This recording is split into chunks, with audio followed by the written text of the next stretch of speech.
the fifth Mendix Meetup, the first one here in Warsaw. It's great to see so many new faces. It is also great to see a lot of familiar faces. We see people dedicated coming up from Warsaw. We even have Isis all the way from the Netherlands, so thank you very much for all being here, people online. It's great to see people all over Europe and even a few from Asia joining us. So it's nice to be here. We have to thank this room and this location to Marcin. Unfortunately, Marcin couldn't make it this evening because he had other plans on the schedule. But let's dive into the meetup presentation. First, a little bit the agenda. We already have done. We just had a walk in and a dinner. I'm going to share with you first how to get the best out of your Mendix team. We're going to focus on how you can accelerate with everything that Mendix gives you already out of the box.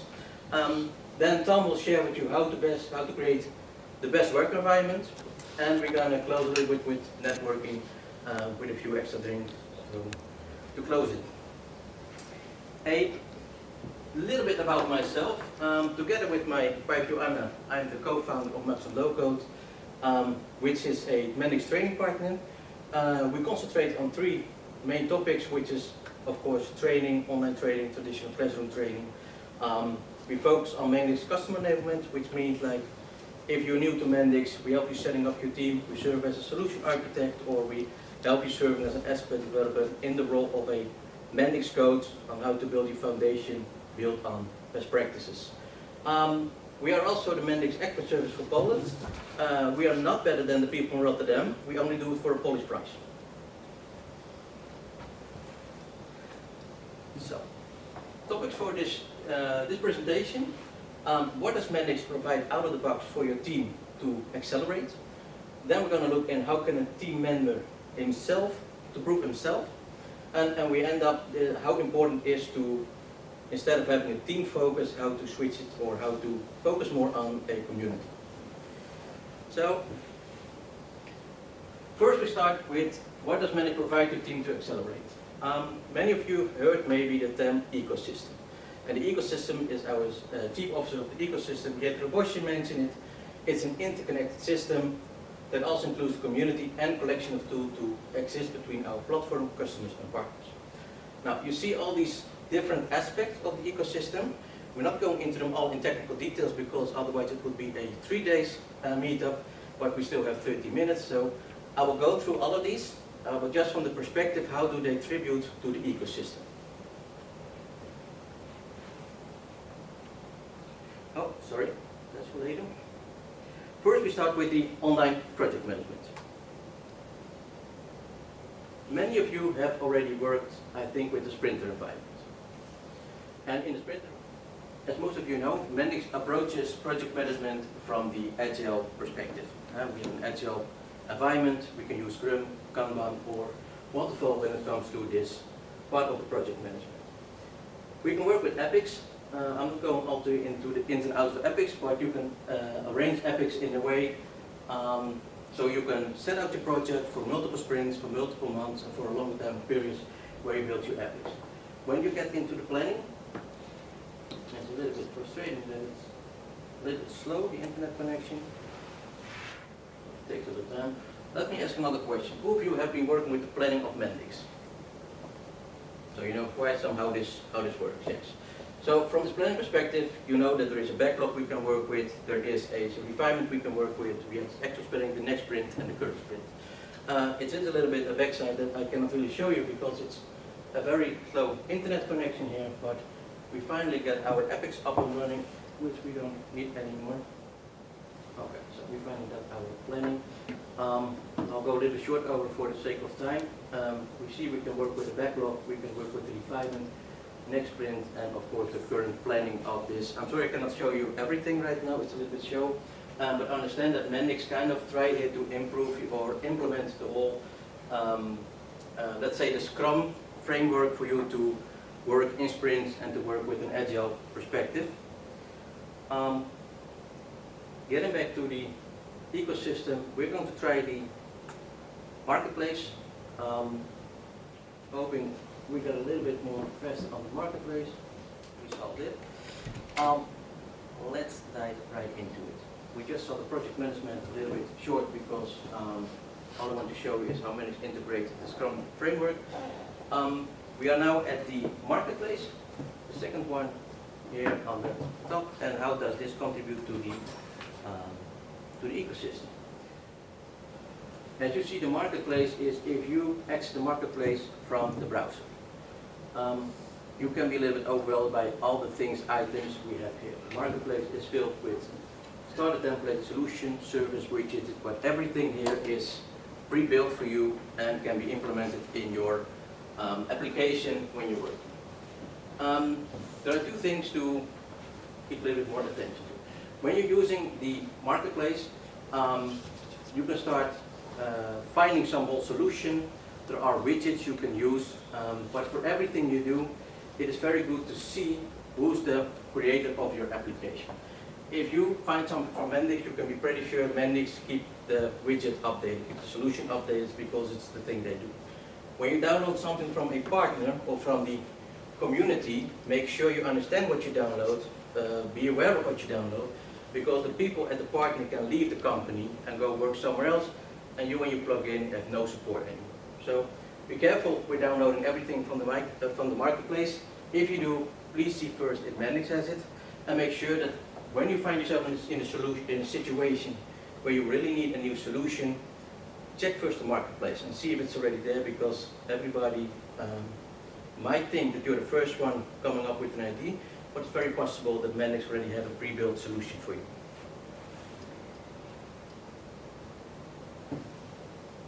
Oh, sorry.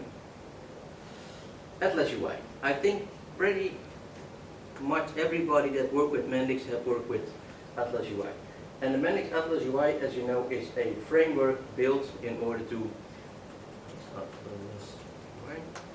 it's a framework built for creating user experience. And when we look at the Atlas UI also, again, from high overview, we see that the Atlas UI is focusing mainly, loading. We see that the Atlas UI has a lot of pre-built widgets and also sometimes complete page building in order for you to help you to get started. Here we go a little into the look and feel. If you're new with Atlas UI and you don't really know how to work with Atlas UI, and I'm not meaning it, I'm not saying from a perspective from the modeler, but really from let's say a perspective that your customer really wants his branding to the fully details into his application. This is your way to go. It is a little bit Mendix that there is a lot of UI design that Mendix still in the finest details explain to you how UI works, how Atlas UI works, what you can do with it, how to implement it. And basically you got everything to see what is there from the perspective of really understanding how it all works. Again, there is a lot already built for you, so if you're not really go into the very deepest of Atlas UI, building a really unique branding, this is not something you should be doing if you don't really know what you do, because Mendix provides a lot out of the box.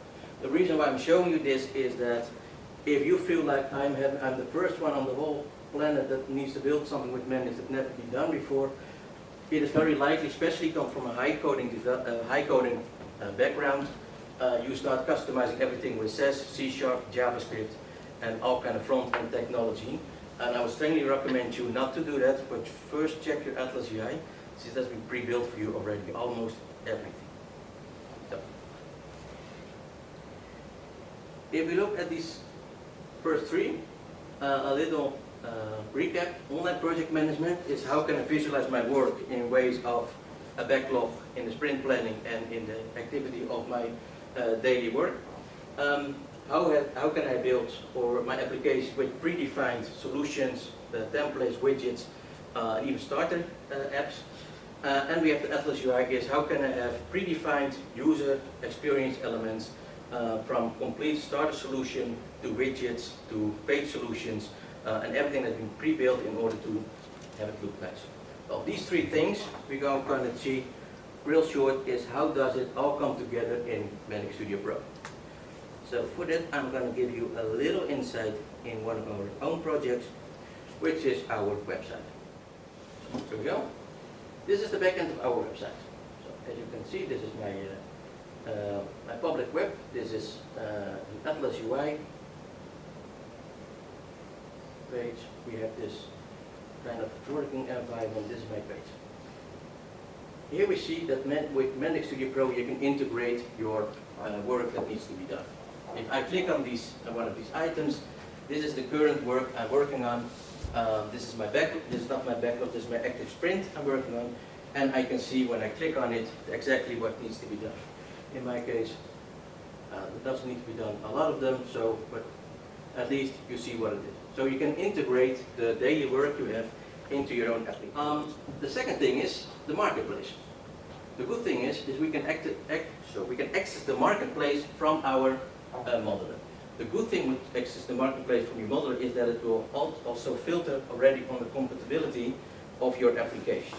So if I download something on the marketplace from a version that is working for me because I downloaded it through the browser, but I might not find it here when I'm using my version 10.6.2, because if the compatibility is not right, it will not just show up in the list.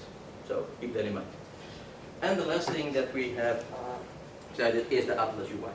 The Atlas UI is the way how to visualize stuff in Mendix. So if we do this, anyway. So these are the visual elements. This is part of your Atlas UI. These are predefined widgets by Mendix. You don't have to create it yourself. You can basically just drag and drop them into your application like everybody, or if you're already working with Mendix, you know this. The same counts for the layout of your page. So if you work with templates, I know how many of you have ever worked with templates. And I mean working like really building templates yourself. Not so much. Okay, so that is no problem. For my website, I built my own master layout, and that is because every website had the same menu bar, every website had the same security, and every website had the same kind of external tools for CEO or for other tools he wants to be found on the web. So in my case, I built this master layout public web, which changes the basic settings of all the visual elements I have in my website.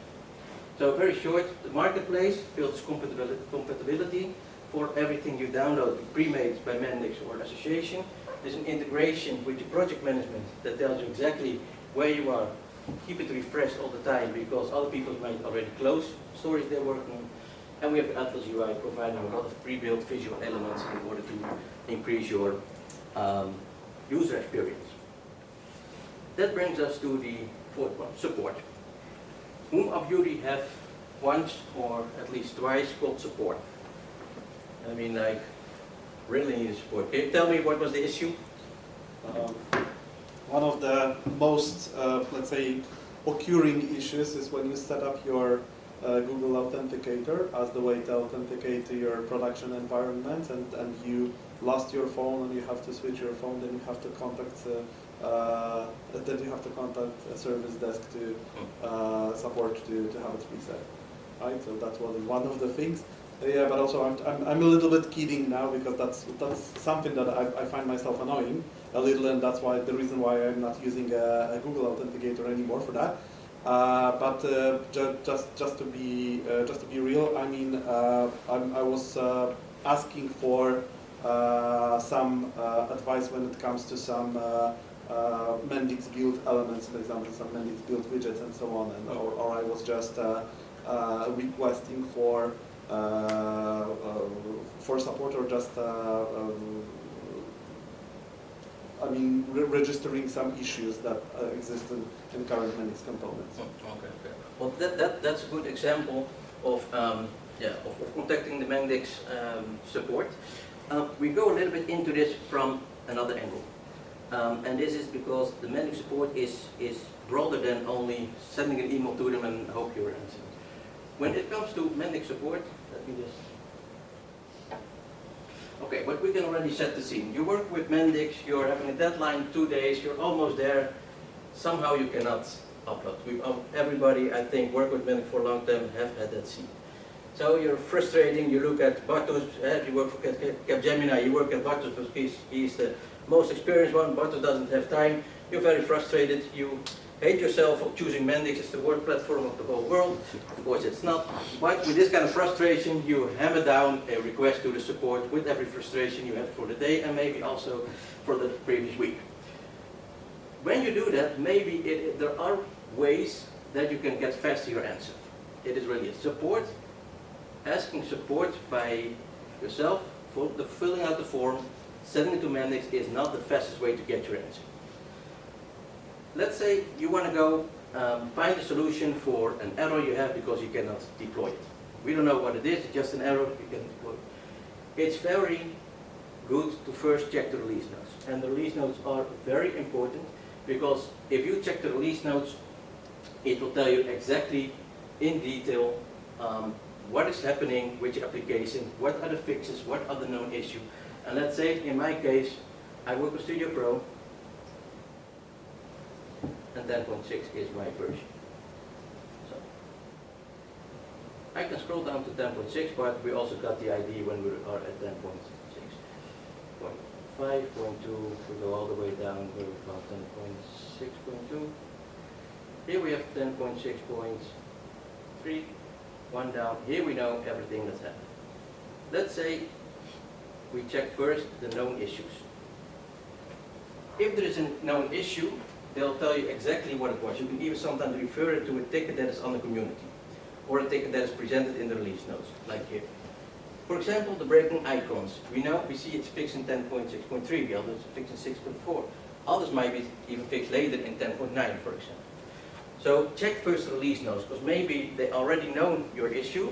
It just takes you, well, with this connection a little bit longer, but normally it takes you just a few seconds to find if the fix is known and if it's already fixed in another version. If it's not here, try to scroll down one version. Maybe it's already found version before, or maybe they found it in a version later. But let's say the fix it is not found here as one of your as a known issue.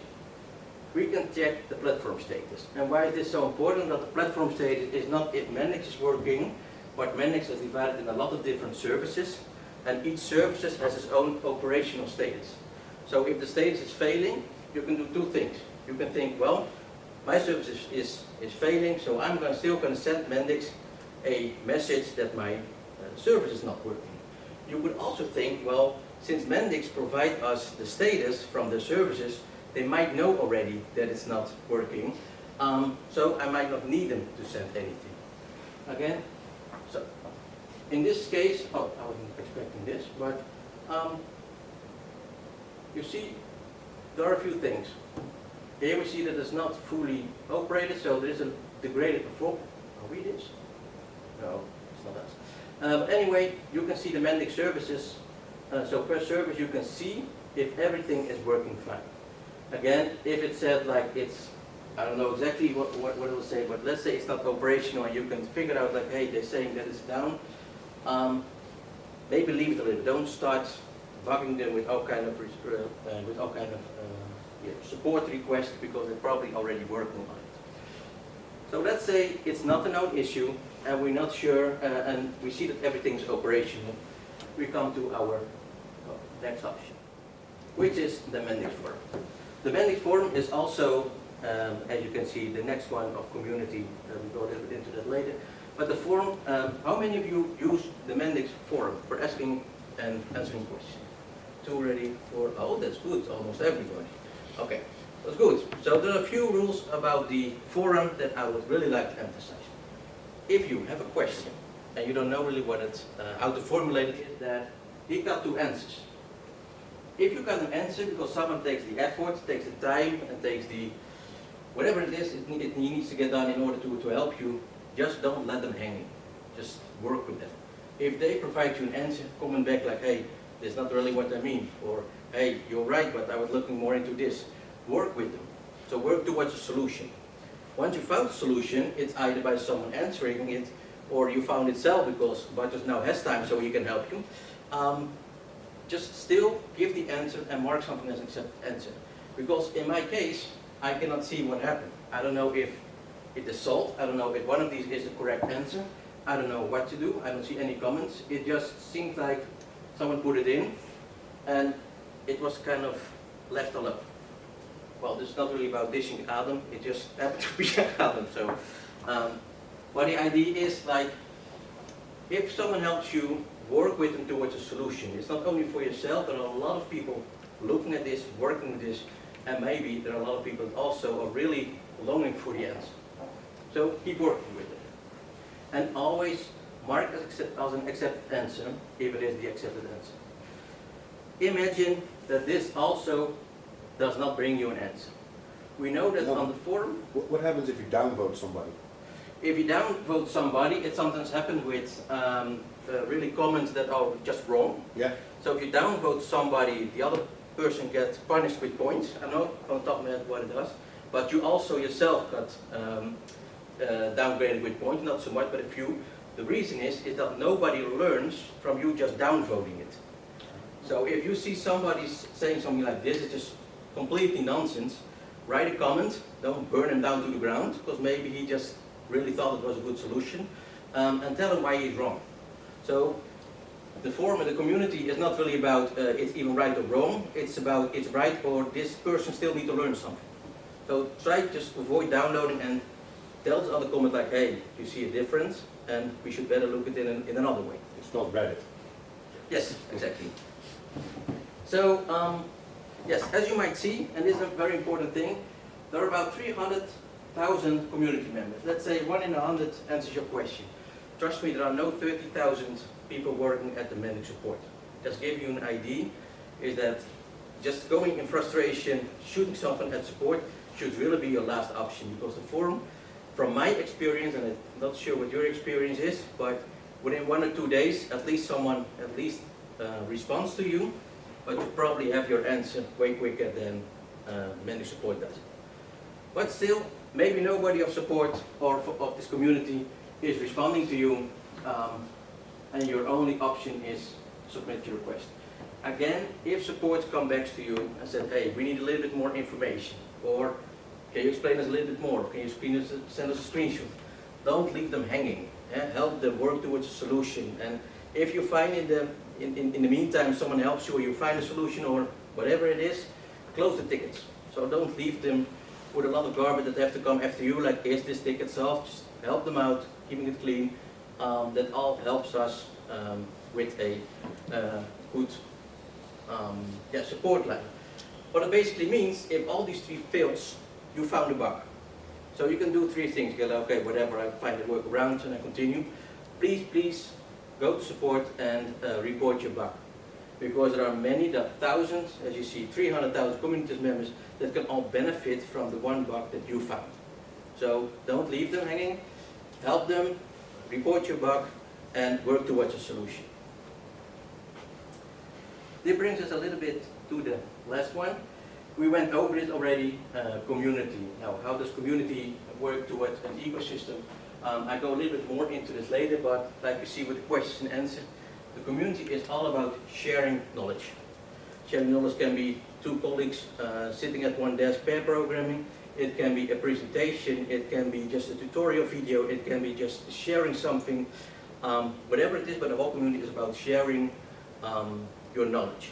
A little bit more on this later. And of course we have the academy, and the academy is all about learning. So how can we learn? We have the traditional classroom. The academy is also responsible for the certifications. So if you are ready, or you think you're ready, and you want to go for the certifications, you can just go to the academy. How many of you did 1 or more learning page? After this Rapid. Sorry? After getting the Rapid certification. You're just excluding me. Okay. No. The point I wanted to make, it comes a little bit later, that the academy takes a little bit longer. What I really want to show you is there is a reason why the Mendix Academy is so important when it comes to learning paths. I go a little bit into it more later because the screen is not loading yet. But if you want to know what the details are or the prerequisites for your certification, this is the URL. I will share them as well in the comments of this presentation. But there you find exactly what you need to know if you want to go for your next presentation, and also all the topics that are covered. So, without wasting time, I will, for now, skip the academy. Maybe it will load later. So this brings us basically at the end of the whole ecosystem. The reason why I skipped catalog is that catalog is kind of a closed system. Basically what it does, it is kind of a gateway between, let's say, data bundles, data sources, which if I'm going to squeeze that in, it will just be more complicated or confusing than that it's really add to something. So, as you've seen, project management, how can we visualize the work during working with the Mendix Studio Pro? Marketplace, we can download everything what we want from the marketplace when we exit through a browser. We can also do it from our project with the Mendix Studio Pro, and then it fills on the compatibility of your Mendix application. Atlas UI, everything has been pre-built by Mendix, contributing to user experience. And we have the Mendix Studio Pro where basically everything comes together for the developer. If developer needs some extra help, there is support. And we've seen the release notes, we've seen there is this status on the operational level of all the services. And we have, of course, the forum and the community with questions and answers where we can go. And if it still doesn't work, you can always use the academy to increase your own skills. So far on the ecosystem. How can a Mendix team member improve itself? This is a little bit a black and white picture. It's not completely true. The thing that I want to say here, like, we've always two kind of people. Some people like to learn alone, they sit just in the room and they really like starting. With Mendix, they love to do it on themselves, and you have people that like to be with other people, just doing it together, interaction, and those are the, let's say, the two tastes we have. If you like to be alone and you start learning, the learning paths is really something for you. If you just like to be in your room, just have some classical music, or you like the black metal where you're building a microflow, that's all up to you. But you can really do it in the way you want. If you're more a person like, hey, I want to have people around me, traditional classroom training. And of course there's something in between, an online classroom training. When you want to keep learning, the Mendix documentation is really good. And the reason for it is that the Mendix documentation is a very detailed technical description of how certain elements work. But what you miss with the Mendix Docs, the learning process, is the correlation between technical details and the application towards a solution. That's what you miss. But still, if you want to keep learning, do it all by yourself. Documentation is really good. If you want to keep learning, but you need to have people around you, you like to be among people, join a community. A meetup like we have here. That is more like how we can share and exchange information and knowledge. Help people and with their questions on the forum. That's where you also, as a Mendix community, as a part of the Mendix community, that's where you help people. Help them with their questions, or host a meetup, present on a meetup, create a tutorial video, whatever it is that you can share with everybody. Just help each other out. And that's basically what, if you want to do it together, and you want to still keep your learning updated. So, this brings us a little bit at the end, but there is,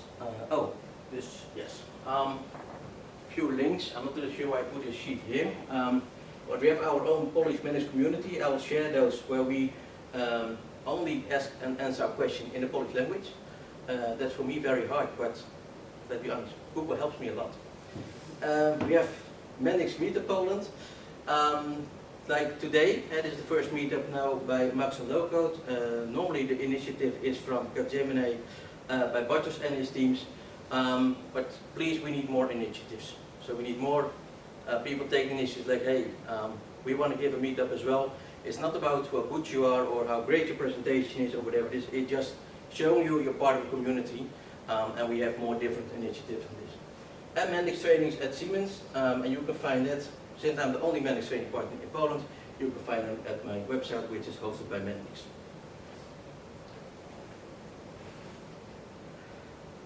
Wrapping this up. how can we become from a 0 to hero? The point I want to make here is that when you are pre-rapid or you have your rapids and that's your level, you're learning. And the learning, that is very good, but the learning needs to increase. And the reason is if you keep on learning and you don't increase that, the learning basically will come into boreness, and boreness will basically make you quit Mendix. So keep learning on this one. When you get for your rapid, for your intermediate, you will start collaborating in your team. And collaborating doesn't mean like, hey, I'm a tech lead and I'm going to build all this. No, you collaborate. So you help finding or at least working on some kind of parts of the of your team's work in order to gain experience. But at the same time, you can also, the little rapid understanding you have from learning, you can already share that to the community. You maybe not always be able to give the right answer to somebody, but at least you can share what you know. Maybe it will help somebody. When you're already collaborating as an intermediate, you can also start sharing already the knowledge you have, help them. If after collaborating you say, hey, I want to increase my knowledge, and you come to into the advanced level, you really start helping your team, because now you have the knowledge to give ideas, to help the junior, like the rapid and the intermediate. You can give solutions, you know where the best practices are, because it's all part of the examination. And when you do that at your team, try to also help in the community. And the reason why it's very important as an advanced ready to help the community is because in a community you meet people, you like, how the heck did they come up with this idea? Or where are they coming from? Or they have completely different projects you've never worked with. You learn so much from people from completely different backgrounds, that it will really help you if you're interested into your Mendix expert level. And when you really come on expert level, that's where you start teaching. Then you can really take people with you and say, hey, this is what we're going to do from this point all the way to this point. It's the long-term version. And this also, when you have your expert, in my opinion, I would say, start presenting, start building tutorials, start presenting at meetups, host meetups, do whatever it is, but share that knowledge, take people with you, inspire people, and also help new customers. If you have a customer, just show them what you know, not in a very technical way. You have advanced people. Advanced people are very, very more technical than the expert people, most of the time, not always. So if you're teaching, teach your team. The coaching is more like on the job. We had this little example of the support line. If you're the expert, be available as a coach on the job, where you can also be a coach for the community. And most of the time the community means like help answering questions. So it's a little bit on the side here, on the very right. In my opinion, if you have a team without community spirit, you miss the opportunity to learn different technical insights. And I've heard people that were very focused on their own team, but they didn't like to be in a community, and they have this own learning or their own knowledge base, and they did everything ready for 10 years. I know a company in Holland did it, and I know a company in Poland does it, and they were proudly explaining us how many technical depth they had, and they were actually very proud of it. They didn't know. So advice is, it might take time, but you learn so much from being in a community, because it really expands your way of thinking. And failing in a meetup is meeting Mendix developers with other or longer experience, and just having some fun once in a while. When you are great in community, but you're not really having a team spirit, what that means is that you basically have no commitment to the team. And people that are joining the community, but not really share the interest by just having or building awesome app with Mendix, sooner or later leave the community anyway, because there is not much shared interest in it. So my advice, if you really like to become a very good all-around developer, maybe an MVP in a few years or in a few months, coaching, you like to really be I don't even know what it is, but it looks like a superhero. Not only focus on your team, but also focus on the community, and broaden your understanding of what bringing solutions is. This was the end. First of all, sorry for all the hiccups with the connections. This was a little bit it. It was my vision on how I think the best practice concerning the ecosystem. It's no law, there are other opinions. But for now, if there are any questions, let me know. Maybe I have one question. Mm-hmm. What will be the future of Mendix in your opinion? Because we have still new versions and they are growing up, and what will be the future of that project in your opinion? In my opinion, the future of Mendix. It's very hard to say because I'm not really involved in any product management, but the last development concerning Mendix Edge and the integration of more with AWS system, the AI components, also the integration with Team Center and a lot of Siemens. I think we go more integration with Siemens, still having the capacity to work with